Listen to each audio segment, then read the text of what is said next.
pag-aaral ng mabuti para makapagtapos ng Bumisita sa Pangasinan ang ating ikalawang Pangulo na si VP Sara. Patuloy lang si VP sa kanyang mga gawain kahit pinapyasan ng Kongreso at Senado ang kanyang budget ng halos 60%.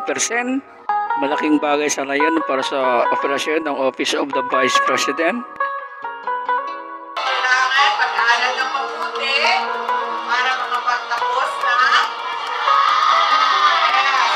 First time kasi ito nangyari sa isang Office of the Vice President na may palapit sa taong bayan sa pamamagitan ng mga satellite office sa iba't ibang mga probinsya.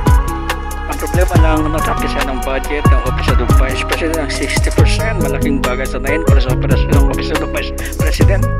Although binoto ko si President Marcos, kaso lang nasa maling direksyon na yung bansa natin. Dapat i-scrutinize ng mga stream media, magtanong mga stream media yung Office of the President kasi may mandate siya, may power. Ang BCI walang power, baligtad ngayon. Hindi ko alam ano nangyari sa Pilipinas ngayon sa mga media. Sa May Valenzuela, dinumog talaga si VP Sara. Kahit saan siya pumunta, dinudumog talaga siya ng mata. Walang ayuda yan, pero dinudumog talaga siya. Kahit saan pumunta si VP Sara, banta kasi si VP Sara sa election sa 2028, kaya patong-patong kaso sa kanya ngayon ang gobyerno.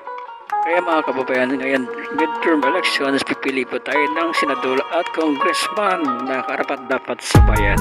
Ang senador at congressman, sila ay mga lawmakers. Dapat ang ginagawa nila ay ibang balangkas na mga batas, hindi yun magbibigay ng mga ayuda para sa ating mga kababayan. Nasa atin po, mga voters, nagsimula yung pagbabago. Kaya bumoto po tayo ng tama.